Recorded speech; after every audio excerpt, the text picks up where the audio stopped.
suis là pour vous parler de livres. Enfin, ça fait un moment que j'ai pas fait de vidéo, je parle de livres, je suis désolée. C'est la vie, que voulez-vous. Mais donc, je suis là pour vous parler d'une série. Donc, j'ai parlé dans mes vidéos de mes favoris du mois d'avril. Et il s'agit de The Lunars Chronicles. Et donc, là, j'ai le premier tome, Cinder. Donc, c'est une série écrite par Marissa Meyer. Et c'est un retelling, en fait, des contes de fées, mais dans un univers de science-fiction. Et j'ai trop à dire que je trouve ça vraiment excellent. J'ai eu un gros coup de cœur le mois dernier. Je les ai tous lus en 2 semaines, je pense. Il y a 4 tomes. Là, j'ai découvert aussi récemment qu'il y a une BD qui commence, une série de BD qui comme suit un peu l'histoire. Il y a aussi un genre de prequel qui se passe avant, qui on voit comme l'histoire de la méchante. Ça, par exemple, j'ai pas entendu de très bonnes choses là-dessus, donc je suis pas certaine si je vais le lire. Peut-être que je vais le prendre à la bibliothèque, je pense pas que je vais l'acheter. Il y a aussi un recueil de nouvelles qui est sorti, donc c'est des nouvelles qui se passent dans cet univers-là. Donc, j'ai envie de faire une vidéo là-dessus parce que justement, j'ai eu un gros coup de cœur sur la série. Je m'attendais pas à aimer ça à ce point-là. J'ai entendu de bonnes choses, mais pas tant que ça. Et finalement, j'ai vraiment adoré. Donc, ça a été une bonne surprise, honnêtement. Donc, le premier tome, Cinder, c'est l'histoire de Cendrillon, qui est, dans cet univers-là, une cyborg. Donc, elle a une jambe, une main et une partie de son cerveau qui sont robotisées. Ce qui vient vraiment revamper le mythe d'une façon très intéressante. C'est une mécanicienne et elle se fait engager par le prince de l'Empire Commonwealth. Ouais, le prince. Bref, pour réparer un androïde qui est dysfonctionnel. Et c'est ça, ça va comme commencer cette aventure-là. Et c'est tellement bon! J'ai vraiment aimé la série. Je sais que je me répète un peu quand je dis que c'est bon, mais c'est bon. C'est pour ça que je le répète. Donc, c'est ça. Il y a Cinder qui est le premier tome de l'histoire de Cendrillon. Ensuite, il y a Scarlet qui est l'histoire du Chaperon Rouge. Cress qui est l'histoire de Réponse. Et le dernier tome, Winter, qui est Blanche-Neige. J'ai vraiment aimé ça. J'ai vraiment aimé comment toutes les histoires se sont rencontrées, comment les personnages discutent ensemble. Il y a plusieurs points vraiment intéressants, je pense, dans la série, qui est vraiment, vraiment bien fait, je trouve. Il y avait comme certains points. Pour vous mettre un peu en contexte, dans cet univers-là, la Lune a été colonisée il y a plusieurs années par la Terre. Et les gens qui vivaient sur la Lune ont comme subi une mutation avec les ans. Et maintenant, ils ont comme des espèces de pouvoirs qui leur permettent de contrôler l'esprit des gens, de leur faire voir des choses différentes, de leur faire voir la réalité d'une façon différente. Donc, le concept en partant est assez intéressant. La cour sur la Lune va beaucoup utiliser ce pouvoir-là pour apparaître plus beau qu'elles ne le sont en réalité. Puis aussi, ils s'amusent à contrôler des fois les gens pour leur propre plaisir, ce qui n'est pas bien. On le comprend évidemment. Mais avec cette... Donc là, on pourrait s'attendre genre, ah, ça va être facile, comme principe, les gens sur la Lune sont les méchants, les gens sur la Terre sont les gentils, mais il y a des gentils et des méchants des deux côtés. C'est plus en nuance. Bon, ça, au début, j'étais comme réticente, peut-être, parce que l'histoire, dans le premier tome, est assez nunuche, je dirais. Donc c'est vraiment l'histoire classique de Cendrillon, mais dans un nouvel univers. Ça va prendre dans le même sens, on s'attend à ce qui va se passer. C'est vraiment plus avancé dans la série et c'était de moins en moins prévisible.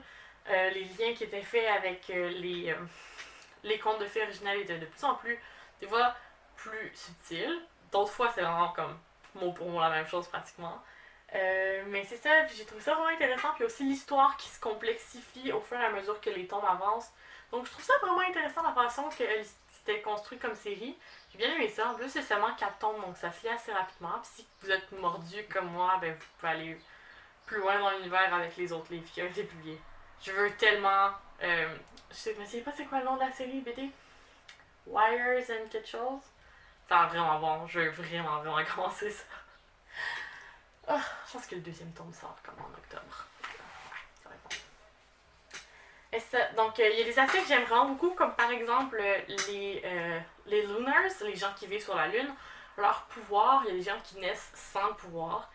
Et c'est ça, il y a des problèmes avec ça. Il y a aussi le fait que les gens qui ne se servent pas de leur pouvoir vont commencer à avoir des problèmes, des troubles mentaux qui vont se manifester, en fait, parce qu'ils vont comme réprimer une partie d'eux. Donc ça va comme les faire sentir mal, les rendre malades. Et ça, je trouvais ça vraiment intéressant aussi comme un fait, comme quoi que les gens n'ont pas le choix de servir de leur pouvoir nécessairement. C'est pas juste comme ils ont le goût de contrôler les gens. Des fois, c'est juste qu'ils ont pas vraiment le choix parce que sinon ils vont devenir fous, puis c'est pas. C'est assez intense. Je sais pas, on joue aussi avec la limite entre genre qu'est-ce qui est correct selon la loi et qu'est-ce qui est correct selon la morale, qui est un thème assez important aussi. Bien sûr, il y a l'amour, la famille, l'amitié, qui sont des thèmes très importants dans la série. Il y a le thème de la justice, je pense aussi, qui est admis comme tout au long, c'est un peu un combat pour la justice qui essaie comme de ramener. Donc c'est vraiment intéressant, il y a beaucoup d'enjeux éthiques vraiment forts dans la série, j'ai vraiment aimé ça pour plusieurs points. Non seulement comme la série avait des thèmes vraiment intéressants, en plus c'était le fun à lire, c'était comme vraiment intéressant, j'avais le goût de le lire, c'était pas une tâche.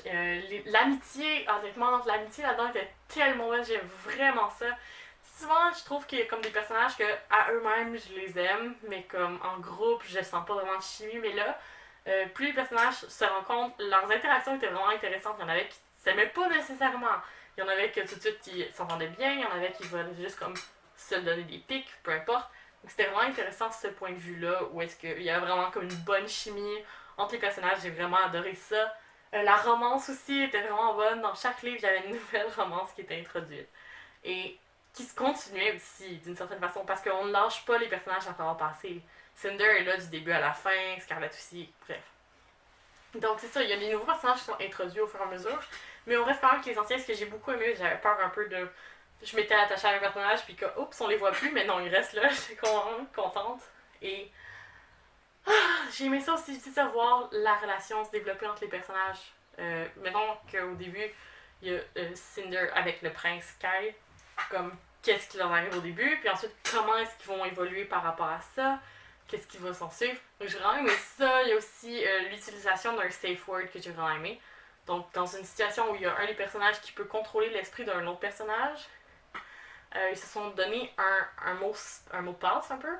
Donc c'est un mot qui dit je vais maintenant entrer dans ton esprit. J'ai trouvé ça vraiment intéressant, surtout que c'est dans ce genre de livre-là où souvent on va voir des choses dans ce genre-là où ça va juste être écrit comme ah, on s'est regardé et on a tout de suite compris ce qu'on voulait, ou genre on s'est donné un petit regard qui voulait tout dire.